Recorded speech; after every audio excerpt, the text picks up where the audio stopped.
Yo, what up YouTube? It's your boy Lil Trizzy, and we back with another reaction video. Hit that like button, hit that subscribe button, and if y'all really rock with me, y'all will hit that ring bell down below so y'all get to these videos as soon as I post them. Y'all not late to the party like I always say. Hey, and I hope y'all having a great day. I hope y'all staying blessed and less stressed, and we finna get straight into it. Today we got this channel is Mind of a Criminal. First time viewing their channel as well. Hope the video is gravy. Shout out to Mind of a Criminal. The original link to this video is down in the description below so you can get to it if you want to watch it for yourself, or if you want to go subscribe or go check bro's channel out for yourself. So it's called When the Killer is the First to Arrive at the Murder Scene. Yeah, let's get straight into it. Like I said, I don't pre-watch these videos. You know what's coming. I don't pre-watch these videos. And yeah, I'm just as live with it as y'all is, so let's get straight into it. Dispatcher, Belmont County 911 emergency. What's your emergency? Belmont County 911, where's your emergency? Hi, let's stay there. Where are you at? No, it's Wagner. Okay, what's going on? I don't even know. You don't know what's going on? Is he breathing? Oh my God. My husband is dead. Okay, is that your husband? My husband's freaking out. Yes, it's my friend. This is my daughter. Elizabeth, get outside. Ma'am. She's on the floor. There's blood everywhere. Oh my God. He has a gunshot wound in the back of his head. He's in the pillow. What is your name? My name is Sherry King. Sherry. You don't see a gun? No, I don't see a gun. Okay. Listen, I need you and your husband to back out of the residence and wait outside for the officers. Do you hear me? All right. In May 2017, police in the small, quiet town of Bel Air, Ohio, find a man dead in his basement. A gunshot wound to the head. When police arrive on the scene, they meet with the husband and wife that had found the deceased man. David Kinney and his wife Cherry are longtime friends of the victim, 43-year-old Brad McGarry. I can't not believe that. How long you guys been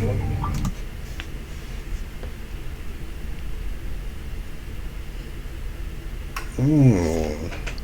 Okay, so that's what when the killer is first to arrive to the murder scene. And then on top of that, bro, ain't that your homie supposedly, and you just found him with a gunshot wound to the back of his head? You kinda look like you cooling. You kinda look like you cooling right now, you know. A little too much for your homie to be just murdered. But yeah. 8, 9 years.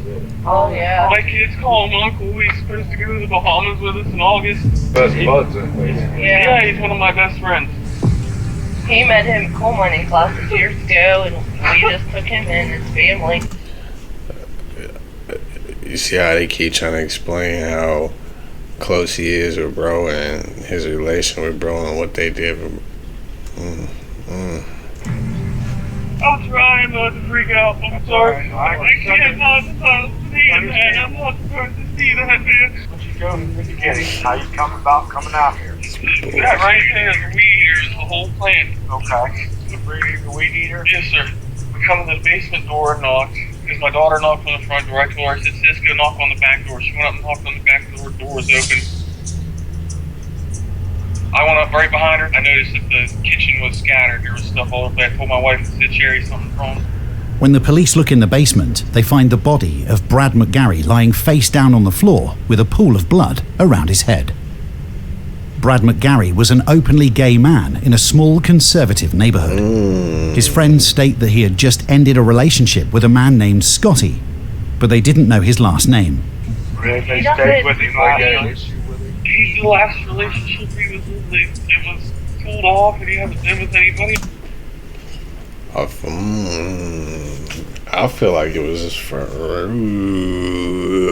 Don't let me get too far into it, but I feel like bro got something to do with it. Now that I was informed that he was gay or whatever, and he just so happened to meet bro and they became friends and woo. At what point did you find out he was gay? You know what I'm saying? But it's like at the same time, if that was the case, how'd you meet him and where'd y'all meet, when y'all meet, you know what I'm saying? Type, you know, so I feel like bro might have a little relation to him as well, that he might not, you know what I'm saying, be telling his girl about, his girl might not know about, or they might both know about. And it might be like, oh, I don't know. Well, Yeah. Who was the guy? Yeah. Okay, who was the guy? Oh, Scott something. Oh man. Bad blood. I think just a regular relationship breaker. And While looking around the house, police noticed that it appears to have been ransacked. Oddly enough, they noticed that nothing has actually been taken. There were multiple newer phones lying around, a large TV, and even money on the floor. Police are convinced that the robbery was staged. The next thought is that it was suicide. When the coroner arrives, because all the cabinets is like opened in like almost a neatly fashion. If y'all even look at the picture right here with the cabinet, like look how everything, if this cabinet was flung out like that, which I doubt, when people rob, like they don't just necessarily like just like fling the drawers out like sometimes it's just a quick open and shut, or if ain't nothing there, you don't see nothing interesting, you shut it back. Who's pulling the whole drawer out? Like nobody just like you know what I'm saying? Like, well, I mean, I really don't know. And look how neatly everything is. How's the remote still standing up, you know, and the DVD or whatever right here, everything's placed so neatly, but the drawers as if it flew out. You know what I'm saying? actually been taken. There were multiple newer phones lying around, a large TV, and even money on the floor. Police are convinced that the robbery was staged. The next thought is that it was suicide. When the coroner arrives, he starts taking a look at Brad's body. It is apparent that there is a gunshot wound to the head, so he asks if there was a gun found anywhere, but no gun was found. Since oftentimes suicide victims fall on top of the gun after committing the act, police roll the body over, but they still do not find a gun. I don't see a firearm. No, I don't either. They flipped him over, they didn't see a gun. Bro, if it's in the back of his head, how would he shoot him? Like really? That's like kind of difficult to do, bro. And y'all see, like, it's obviously somebody killed him, bro. Who y'all trying to stick up for?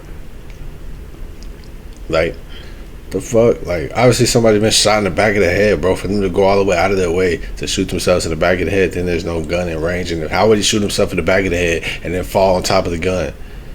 These people, like, bro, why the only like, come on now, bro. If that's the case, it wasn't no suicide. Obviously. Well, People outside. David Kenny. My friend used to pay $163 for car insurance. Now look how much he pays. Detectives begin interviewing friends and family of Brad right away, trying to form a timeline and gain as much information as possible as to who may have done this. After getting the full name of Scotty Butler, Brad's recently ex-boyfriend, they head to his house right away to interrogate him. When detectives arrive at the house, his mother answers the door and states that Scotty has been in jail for the past 3 months for violating his probation. Scotty Butler is no longer a suspect, as he had a solid alibi. Detectives decide to take a look around the neighborhood to see if there are any cameras filming towards Brad's house. Thankfully, one neighbor had a camera that faced towards the street near Brad's house. They would be able to see who came and went from the house. While reviewing the camera footage, they continue to interview friends and family. David had taken some pictures and screenshots that could help detectives in the investigation, so they took his phone to copy the information. The issue the detective is having at this moment is that just the night before, Brad's cousin said something that completely changed the direction of the investigation. Sunday, we went to Grammy's. We were sitting around the table, it was just me and Brad and Heather, which is another cousin of mine, and he made a comment how this DJ guy, he was coming over. Brad's intent was it was romantic. He made a joke about taking a nap, and it wasn't taking a nap. He was insinuating that they were having sex. It was like quotation marks. This was Sunday. This was The Sunday. day he was killed. Yes, What time do you leave? between 1:30 and 2. Really? Yes, he was That's the supposed first to, I heard of that. he was dropping all the tuxes off I also know that he was God married. dang, she know everything. Anyway, I'm just she know he was dropping off by the time he left. Yeah, all the whole nine. You need a friend like that, bro. She knew who you was meeting, where you was meeting them, how you was meeting them. Between 1:30 and 2. Really? Hey, W Yes, he was friend. supposed to. Heard of that. He was W dropping all friend. the tuxes off. I also know that he was married. They've been Who married. told you that? She know Brad. everything. Brad told you. Yeah, she being the wife didn't know all this time. She in there. She probably don't even got no real friends to come over and talk. You know what I'm saying, with everybody. She know everything. She know all the guys. But she probably do got a lot of friends too. Bro, it's a bad habit. I cannot stop the yawning, bro. It's automatic. I don't know why. I really don't.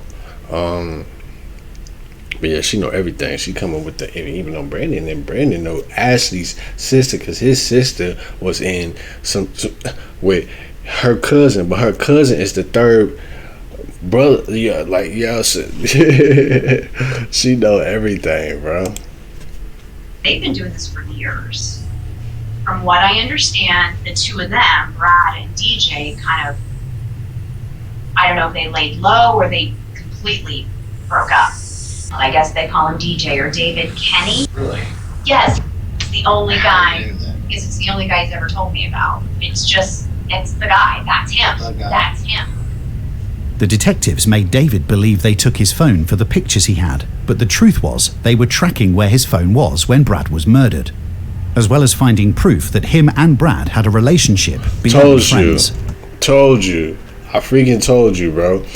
Because it made sense, and it made no sense when it made sense.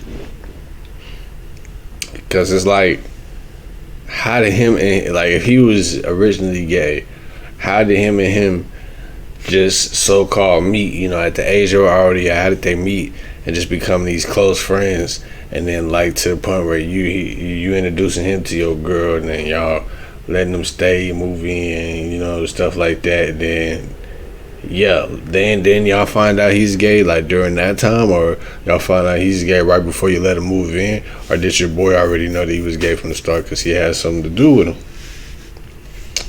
You feel me? But like I said, y'all see me say, y'all heard me say it at the beginning. I knew it. When they took a look at his phone, even though he has deleted everything, they are able to see the text messages between David and Brad. Evidence shows that they were in fact in a sexual relationship. They review the phone history and find that David's phone was directly at Brad's house at the time of the murder. They also discover, while reviewing the neighbour's CCTV footage, that David had driven to Brad's right before the murder in his wife's car, then left 40 minutes later.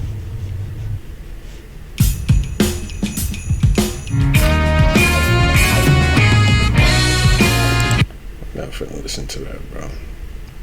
We're just not.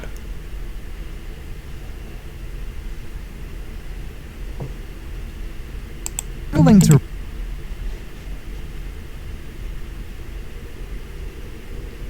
gonna get it, man. I'm gonna get the YouTube without no ads. David would then appear again hours later in his truck with his family, delivering the weed eater. The ad-free thing or whatever. I can't find it on here. I usually get a notification for it when I randomly sign into YouTube sometimes, but it don't always pop up like that. So Brad supposedly wanted to borrow. Police know that David was there when Brad was killed. Now they need to work to get the truth out of David. Where's your phone putting you at Brad's house the time you get killed? It's past 3. I was not there when Brad was killed. You were at his house. Yes, sir. I remember. You were Oh, there. God. You know exactly when he was killed. Yes, sir, I know. You were there when he was killed. No, sir, I was not at his house when that man was murdered, sir. I can't. yeah, it's a wrap. The more of a show you put on, the guiltier you look, buddy. Oh my God, I know. We're gonna lose everything. Lose your wife, lose your kids. This don't have to be the end of your life. You got a chance to come clean. Don't do all that shit. We'll pass. It's okay. We'll do this together. Tell me what happened. He sure will. He had. another guy with him.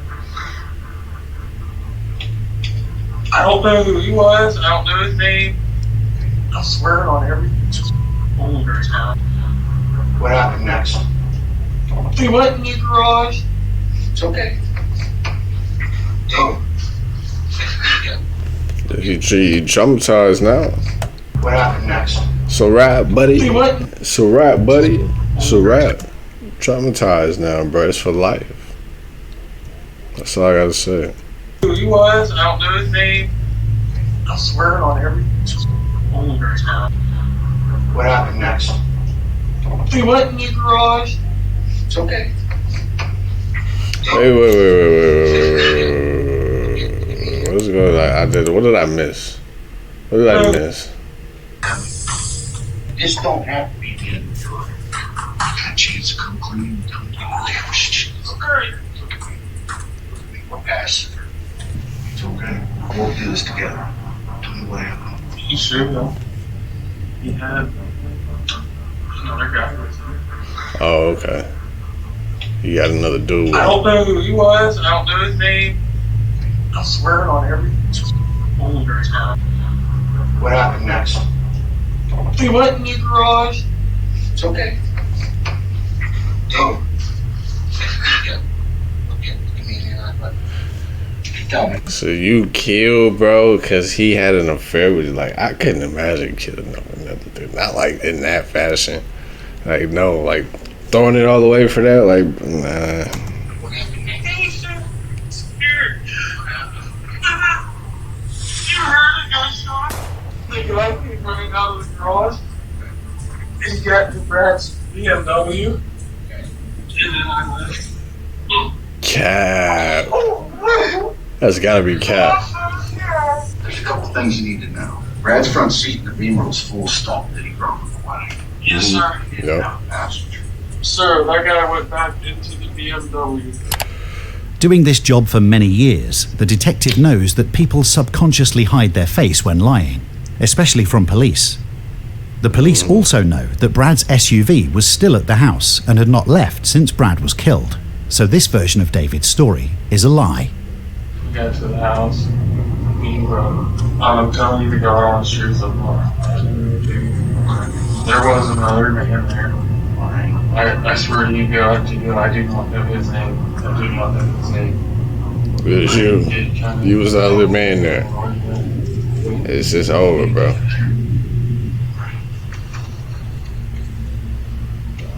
He shot Brad. You? Yes, sir. And he was going to shoot me. But I got scared. I didn't know what to do. And then I left. Oh. Okay. But you gotta realize when your woman called the police, she was talking about some, what was she saying? She was telling you that he was there on the floor dead. Oh my God, baby, he's dead, who your friend? But then you say somebody shot him in front of you. And then you didn't say that when the police had you on video. When they had you on the body cam. That footage. So he don't even realize the stuff that he like. There's so much he didn't cover up. He don't even realize the fact that he was already recorded giving the confession on camera when they pulled up on him after the 911 call, because he could have told everything right there. He could have just, oh, somebody shot my friend in front of him. He took the car, he didn't do any of that. But now that he's in the interrogation room, the story has changed. The mood has changed. So it's like, bro, you already messed up right there, bro. Like, He knew what I looked like. My vehicle was there. I did not know what to do. What kind of gun was it? I have no clue. Why did you call the cops? Why did you do this elaborate story? Why did you put your own daughter in that basement with that body? You did that. Yes, sir. And you knew he was down there. dang, bro. Damn it! Quit screwing your family. Sir, Tell me what happened. I did Dang, you not put your kill daughter him. down there. You knew Brad was dead? And you brought your I did daughter? not know he was dead. The detective now creates a false story to help David become more comfortable with opening up about what happened. Even though the detective knows David will lie again, he also knows that the truth is getting closer. I'll tell you something. It's Detective Good, bro. Sometimes when bad shit happens, people panic. Okay? I got a theory. I think it might have been an accident. I think that maybe somebody was f***ing around and accidentally shot him. I panicked. Didn't think anybody believed him. Was it an accident? Am I right? Drop all this shit and just let it out. Brad deserves it. Brad's family deserves it. Your wife deserves it. Your kids deserve it. Brad didn't want me to leave my wife for a while. I love my wife and kids to death. You love Brad too. Yeah, good. And sometimes you think about leaving your wife for him. Okay. I told him numerous times, man, I'm not gonna leave my wife. Kid me smacked me around a couple times. He said, "Get you into all of this now that I'm done with you forever." He got real loud with me. You know, kind of like up in my face. He had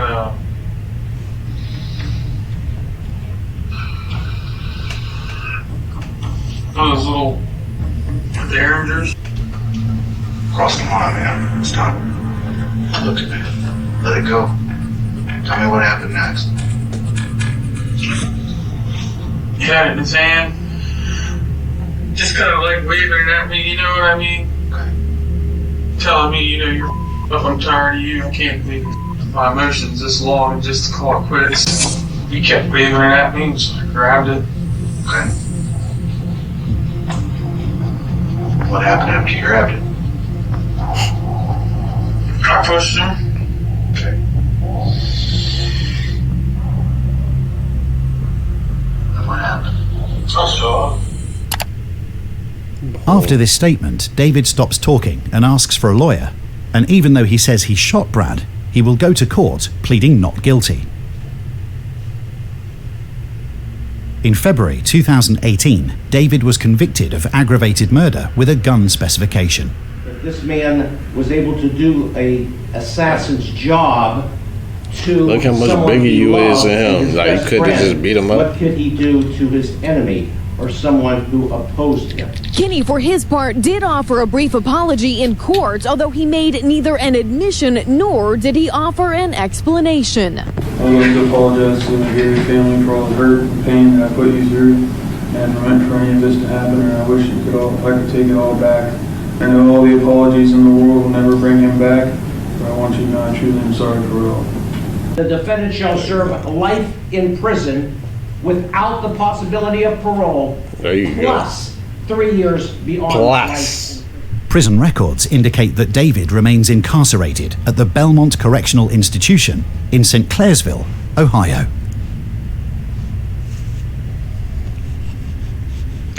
Hey, man.